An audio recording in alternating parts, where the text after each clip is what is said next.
এরপর আল্লাহ গুরুতর একটি বিষয় নিয়ে কথা বলেন। এই বিষয় নিয়ে কথা বলে আমি আমার কথা শেষ করতে চাচ্ছি। যদিও আরও অনেক কিছু নিয়ে কথা বলা যেত, কিন্তু এই বিষয়টিকে আল্লাহ এত বেশি গুরুত্ব দিয়েছেন যা বলার মতো নয়। ঠিক যেভাবে 3টি আয়াত রয়েছে শেষ বিচারের দিন নিয়ে, এখানে পাচ্ছি ওয়াল্লাযীনা হুম লিফুরুজিহিম হাফিজুন ইল্লা আলা আজওয়াজিহিম আও মা মালাকাত আইমানুহুম ফাইন্নাহুম গায়রু মালুমিন ফামান ইবতাগা ওয়ারাআ যালিকা ফাউলাইকা হুমুল আদুন। 3টি আয়াত একই বিষয় নিয়ে, আবারও একমাত্র অন্য আরেকটি বিষয় যা নিয়ে 3টি আয়াত এসেছে। এই তালিকায় একমাত্র আর কোন বিষয় নিয়ে 3টা আয়াত রয়েছে? শেষ বিচারের দিন, শেষ বিচারের দিন এবং শাস্তি। আর এরপর পরবর্তী যে বিষয় নিয়ে 3টা আয়াত এসেছে জানেন কি সেটা? বেহায়াপনা। আর তাদের কথা যারা কিনা নিজেদের লজ্জাস্থানকে হেফাজত করে। আমরা বর্তমানে বাস করছি চূড়ান্ত নির্লজ্জ এক পৃথিবীতে। এমন এক পৃথিবী যেখানে আপনার হাতের মুঠোফোন দিয়েই যে কোনো ওয়েবসাইট থেকে যে কোনো ভিডিও চালাতে পারেন অনায়াসে।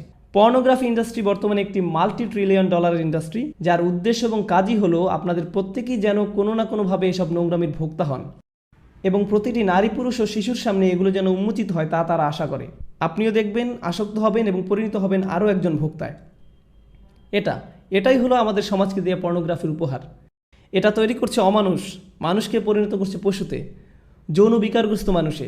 এবং আপনাদের মধ্যেই দুর্ভাগ্যক্রমে কারো কারো এই আসক্তি রয়েছে। এবং আপনারা এসব জঞ্জান অনলাইনে দেখছেন, আপনারা দেখেন এবং নিজেদের বিভিন্ন মোবাইল ডিভাইসে এবং অ্যাপে সেভ করে রাখেন। এবং এই নিয়ে আপনাদের ভিতরে আর কোনো খারাপও লাগে না, কেননা আপনারা নিজেরাই মনে মনে নিজেদের জন্য এগুলোকে গ্রহণযোগ্য ধরে নিয়েছেন। হয়তো মাঝে মাঝে এ নিয়ে একটু অনুশোচনা হয়, কিন্তু আবারও আপনি ফিরে যান সেদিকে। আপনি ভাবছেন অন্তত আমি তো কারো ক্ষতি করছি না, অন্য কাউকে তো দেখাচ্ছি না, নিজেই দেখছি, এইটুকুই ঠিক আছে। কিন্তু জানেন আসলে কি হচ্ছে? ভেতরে ভেতরে আপনার আত্মা নিঃশেষ হয়ে যাচ্ছে, আপনার সালাত হয়ে গেছে অন্তঃসার শূন্য।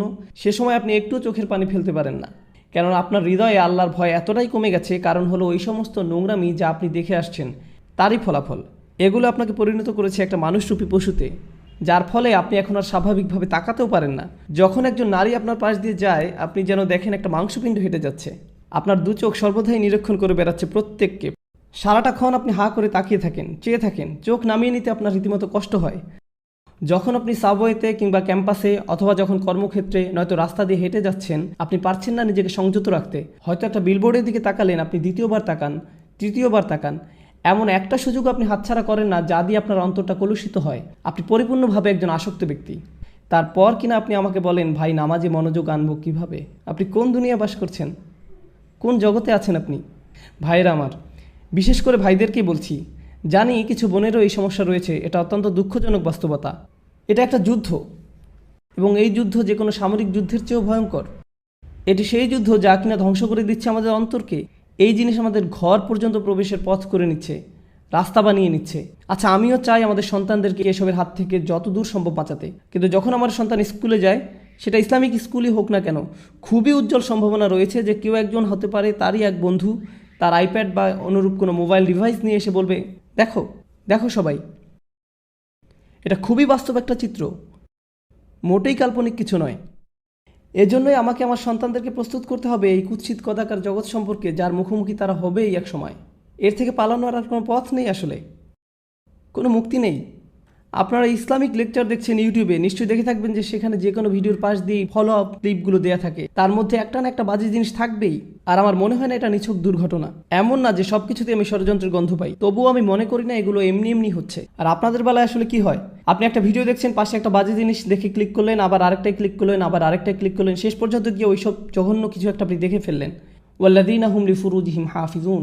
বিশেষত যখনই লজ্জাস্থানের ব্যাপার আসে, তারা তা হেফাজত করে। ভাই, আমার জন্য কি সমাধান? আমার কি বিয়ে করে ফেলা উচিত? দেখলেন না ওই দিন যেমন একজন জিজ্ঞেস করলো, আমি কিভাবে এখনই বিয়ে করতে পারি? না রে ভাই, এই জিনিসের সমাধান বিয়ে নয়। আপনি যদি একজন যৌন বিকারগ্রস্ত হয়ে থাকেন, তবে বিয়ের পরেও আপনি তাই থাকবেন। আপনার এখনই লজ্জা না থাকে তো বিয়ের পরেও আপনার লজ্জা থাকবে না। সত্যি। আপনি ভাবছেন বিয়ের মাধ্যমে আপনার সমস্যা শেষ হবে? না, আপনার সমস্যা বিয়ে নয়, আপনার সাহায্য দরকার। আপনাকে এসব বন্ধ করতে হবে।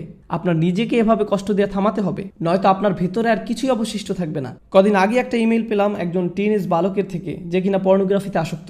নামবিহীন ইমেল। সে লিখেছে, আমি নিজেকে মেরে ফেলতে চাই, আমি পারছি না বন্ধ করতে। আমি 11 বছর বয়স থেকে এগুলো দেখছি, আমার বাবা মা কিছু জানেন না, আমি এগুলো পড়ি আর কাঁদি। কারণ এই ছেলে তো একা নয়, এরকম লক্ষ লক্ষ মুসলিম ছেলে মেয়ের আজ এই অবস্থা, লক্ষ লক্ষ।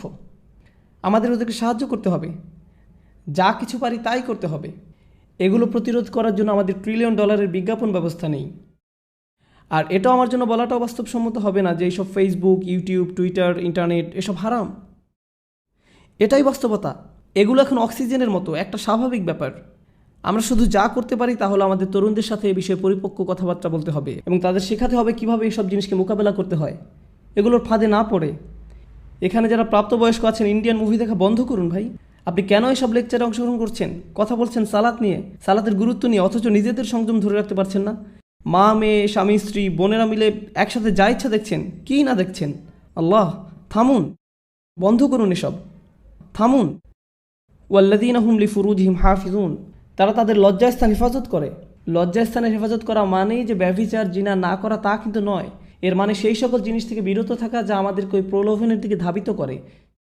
তারা লক্ষ্য করে, তারা রক্ষা করে, তারা জানে লজ্জাবোধ হুমকির মুখে পড়ে, তারা বোঝে কিসে তাদের দুর্বলতা এবং আকাঙ্ক্ষা, চাহিদা সম্পর্কে। এই তীব্র আকাঙ্ক্ষা আসলে আল্লাহ আমাদের মধ্যে দিয়েছেন এবং সেটা আল্লাহ দিয়েছেন সঙ্গত কারণেই।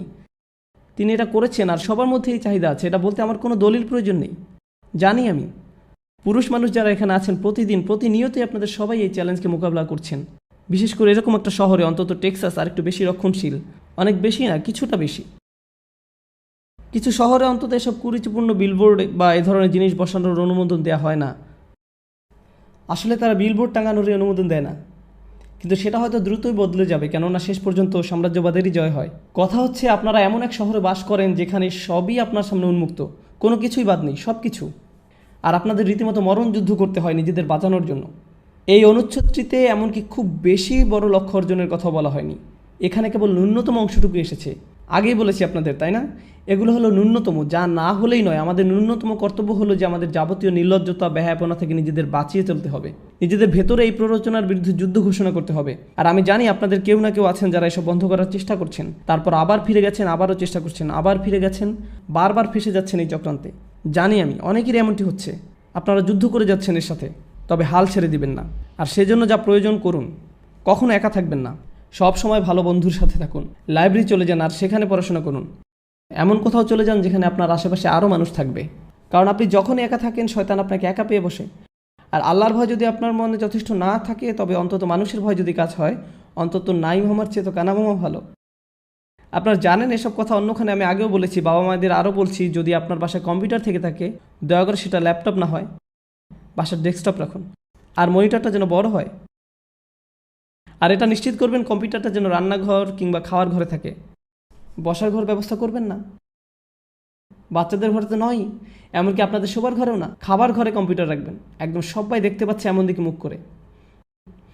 তুমি হোমওয়ার্ক করতে চাচ্ছ, করো, মনিটর এদিক ওদিক ঘোরাতে পারবে না, সবার মুখের সামনেই থাকবে। এভাবেই আপনাকে করতে হবে, বুঝলেন? এভাবেই আমাদের সাবধানতা অবলম্বন করতে হবে। আপনার 11 বছর বাচ্চাকে স্মার্টফোন দিবেন না, কি ভাবছেন আপনি? ব্যাপারটা মোটেও স্মার্ট নয়। বাচ্চাদের আপনারা স্মার্টফোন দিবেন না। আমি কেন এমন দেখি যে ইসলামিক স্কুলে ক্লাস 2 বা 5-এর বাচ্চার হাতে আইফোন 5। আমার নিজেরও আইফোন 5 নেই, আর তাদের কিনা আছে, কিসের জন্য? আপনারা জানেন এগুলো কত ভয়ঙ্কর হতে পারে? ইল্লা আলা আজওয়াজিহিম আও মা মালাকাত আইমানিহুম ফাইন্নাহুম গায়রা মালুমিন। আর তাদের স্বামী স্ত্রী ব্যতীত, তাদের অধিকারভুক্ত দাসী ব্যতীত, সেক্ষেত্রে সংযত না হলে দোষের কিছু নেই। আল্লাহ বলছেন আমাদের এসব আকাঙ্ক্ষা রয়েছে এবং আমরা সেগুলো সম্পাদন করতে পারবো, পূরণ করতে পারবো, কিন্তু শুধুমাত্র আমাদের বৈধ স্বামী স্ত্রীর মাধ্যমে। কিন্তু এর বাইরে আমরা কোনো কিছুই করতে পারবো না। আরেকটা ব্যাপার, যখন মানুষ ওই সমস্ত জঘন্য জিনিসে আসক্ত হয়, অবিরতভাবে ওইসব নিয়েই পড়ে থাকে এবং অতিরিক্ত বেশি পরিমাণে সেসবের সংস্পর্শে থাকে, তাদের দাম্পত্য জীবন হয় দুর্বিষহ।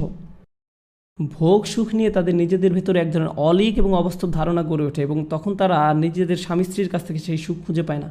ঘরে ঘরে এগুলো নিয়ে অনেক বড় ফিতনা তৈরি হয়, পরিবার ধ্বংস হয়ে যায়, মুসলিম পরিবার। এগুলোই বর্তমান সমাজে আমাদের হচ্ছে। আল্লাহ তাদের সম্পর্কে বলেন যারা সালাত প্রতিষ্ঠা করে। তিনি বলেন, আমি বর্ণনা করছি যারা সালাত বা নামাজ প্রতিষ্ঠা করে, এগুলো হচ্ছে মৌসুফ আল মুসল্লিন, সালাত প্রতিষ্ঠাকারীর বৈশিষ্ট্য। আল্লাযিনা, সব আল্লাযিনাগুলোর প্রত্যেকটি হচ্ছে মুসল্লিদের এক একটি সিফাত বা বৈশিষ্ট্য।